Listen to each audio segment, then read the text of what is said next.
या ठिकाणी NSCC sports YouTube चॅनलच्या वतीने आपण रविभूषण आप्पासाहेब कुमठेकर सर यांच्याशी आपण संवाद साधत आहोत, जे महाराष्ट्र राज्य सरकारने जे आज सराव शिबिर 15 दिवसापासून या ठिकाणी चालू केलेलं होतं.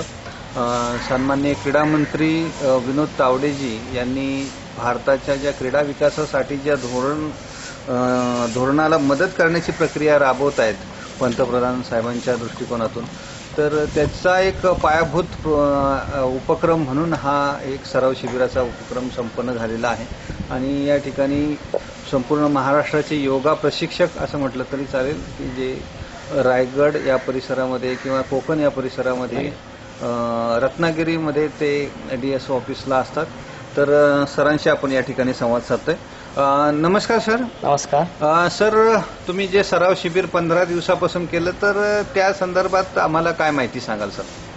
नमस्कार सर, मी रविभूषण आप्पासाहेब कुमठेकर, राज्य क्रीडा मार्गदर्शक, रत्नागिरी स्पोर्ट्स ऑफिसला काम करतो. मी महाराष्ट्रात सध्या एकमेव योग प्रशिक्षक म्हणून काम करतो.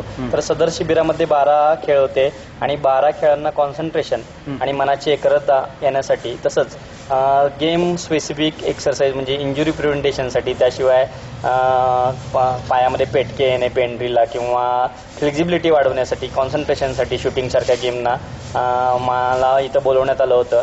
आणि रोज सकाळी सर्व मुलांचं म्हणजे सगळ्या ज्या 12 खेळ होते म्हणजे athletics, kabaddi, kho kho, table tennis, badminton, hockey, कुस्ती, व्हॉलीबॉल यासारख्या जवळजवळ 12 खेळांचं जे शिबिर आयोजित केलं होतं, या सर्वांना सकाळी मनाची एकाग्रता व्हावी आणि मॅच पूर्वीचं कॉन्सन्ट्रेशन किंवा मॅच खेळताना मुलांच्या मनावर जे दडपण येते ते दडपण घालवण्यासाठी, किंवा हल्लीच्या ह्याच्यात की थोडंसं फूड पॉयझनिंग हा प्रकार म्हणजे बदलल्यानंतर, एखाद्या वातावरणात बदलल्यानंतर तिथल्या जेवणात बदल झालं की थोडंसं त्यांच्या परफॉर्मन्सवर परिणाम होतो. तर त्या दृष्टीनं आणि सगळ्यात महत्त्वाचं मनाचं कॉन्सन्ट्रेशन करण्यासाठी आणि दिवसभर उत्साह टिकून राहण्यासाठी, कारण ह्यांचं वर्कआउट म्हणजे शेड्यूल कसं होतं की सकाळी 6 ते 9 आणि पुन्हा संध्याकाळी 4 ते 7 असं 3 आणि 3 6 तासाचं प्रॅक्टिस घेतलं जायचं.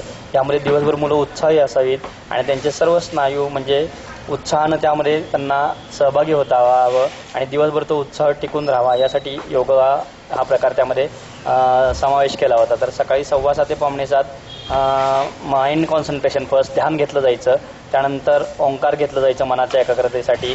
आणि ओंकार केल्यामुळं दिवसभर मुलांच्यात उत्साह टिकून राहायचा, मज्जा केंद्रीकृत व्हायची, त्यामुळं दिवसभर त्यांच्यामध्ये उत्साह दिसून यायचा. त्यानंतर ओंकार झाल्यानंतर हळूहळू आम्ही प्राणायामाकडे वळलो. कपालभाती प्राणायाम, भस्त्रिका प्राणायाम, ज्यामध्ये फोर्सफुली एक्सलेशन होऊन कार्बन डायऑक्साईड बाहेर फेकला जातो आणि ऑक्सिजन घेतला जातो. आणि ऑक्सिजन घेतल्यामुळं ब्लड सर्क्युलेशनला मदत होते आणि रक्त त्वरेनं जलशुद्ध होतं आणि मेंदूकडे पाठवलं जातं. हे फायदे मुलांना झाले.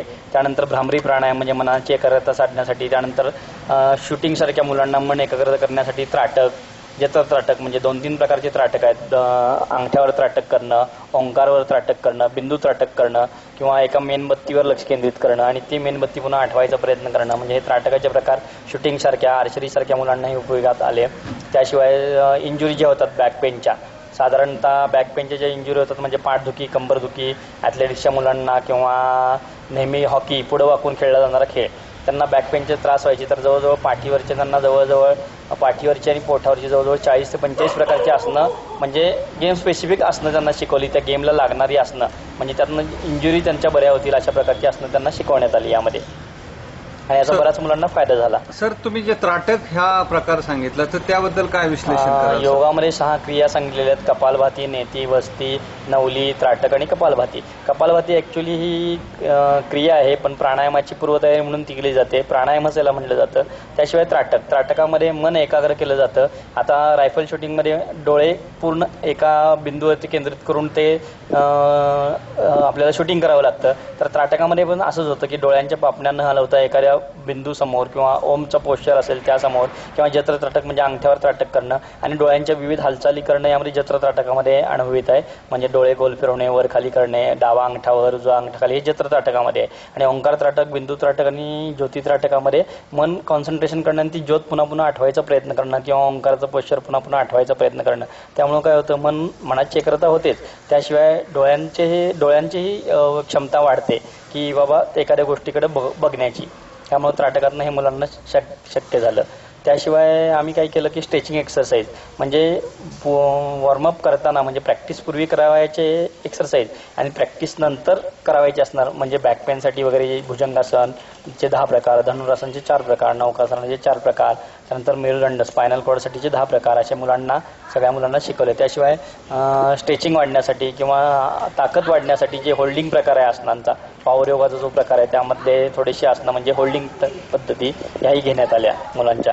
त्याचा बराचसा मुलांच्यावर परिणाम चांगला दिसून आला की पहिल्यांदाच अशा प्रकारचं सेशन होतं की राष्ट्रीय स्पर्धेचा कॅम्प कुठल्याही खेळाचा लागण्यात त्यामध्ये योगाचा समावेश पहिल्यांदाच होतोय आणि आसनं विथ प्राणायाम हा खेळ स्पेसिफिक नुसार म्हणजे अगोदर कसं असायचं फक्त ध्यान किंवा ओंकार असं किंवा एवढं पद्धत घेतलं जायचं, पण आता स्पेसिफिक आसनंही त्यावर घेतली गेली म्हणजे त्यानुसार गेमनुसार मुलांना फायदा झाला आणि निश्चित त्याचा फायदा होणार आहे मुलांना राष्ट्रीय स्पर्धेत, कारण त्यांची लवचिकता वाढणार आहे, त्याशिवाय त्यांची ताकद वाढणार आहे आणि ब्रिदिंग कॅपॅसिटी मेन सगळ्यात महत्त्वाचं असतं कुठल्याही गेमला, ती कॅपॅसिटी त्यांची वाढणार आहे. सर निश्चितच या ठिकाणी 450 मुलं या ठिकाणी उपस्थित झाली होती जे जो 12 खेळांचे प्रकार या ठिकाणी होते. तर या ठिकाणी संपूर्ण महाराष्ट्रातून आपण एकमेव योगा प्रशिक्षक असताना या ठिकाणी चांगल्या दर्जाचं आंतरराष्ट्रीय दर्जाचं योगाचं प्रशिक्षण या ठिकाणी आपण दिलेलं आहे आणि सन्माननीय पंतप्रधान मोदी साहेबांचं जे 21 जून जे आंतरराष्ट्रीय योगा दिन साजरा करण्याची प्रक्रिया आहे तर त्या अनुषंगाने काय सांगाल तुम्ही? साधारण 21 जून आमच्या सर्व योग क्षेत्रातील लोकांच्या दृष्टीने आनंदाची बाब म्हणजे सन्माननीय पंतप्रधान मोदी साहेबांनी जो 21 जून आंतरराष्ट्रीय योगा डे डिक्लेअर केलेला आहे त्यामुळे योगाला निश्चितच चांगले दिवस येतील, कारण योगा हा खेळ म्हणून अजून पाहिलं जात नव्हतं, पण निश्चितच आता त्याकडे बघायचा दृष्टिकोन बदलेल की योग हा नुसता फक्त व्यायाम प्रकार किंवा काहीतरी बरं व्हायचा प्रकार रोगातून असं समजलं जायचं, पण योगामुळं आता जी योगातली मुलं खेळणारी आहेत त्यांना संघटना पातळीवरचं असू दे किंवा राज्य राष्ट्रीय पातळीवर जाताना कुठल्याही स्वरूपाचं शासकीय मदत किंवा आर्थिक मदत किंवा संघटनेचं काम अगदी संघटनाही मोठ्या प्रमाणावर काम करू शकत नव्हत्या, तर योगमय वातावरण एक निर्माण होईल चांगल्या प्रकारचं, त्यामुळे योगाच्या मुलांना किंवा योगामध्ये काम करणाऱ्या लोकांना चांगली संधी निश्चितच मिळेल यामधून असं वाटतं. निश्चितच चांगल्या दर्जाचं या ठिकाणी तुम्ही प्रशिक्षणही दिलंय, शिवाय परत माहिती दिलेली आहे, विविध खेळांच्या अनुलक्षून तंत्रही या ठिकाणी मुलांना शिकवलेलं आहे. तर या ठिकाणी तुम्ही जी NSCC स्पोर्ट्स यूट्यूब चॅनलला ही चांगल्या दर्जाची माहिती दिली त्या दृष्टिकोनातून आपण वेळ पण दिला त्यासाठी आपलं मी NSCC स्पोर्ट्स यूट्यूब चॅनलच्या वतीने आभार मानतो आणि सहकार्याबद्दल धन्यवाद सर. थँक्यू.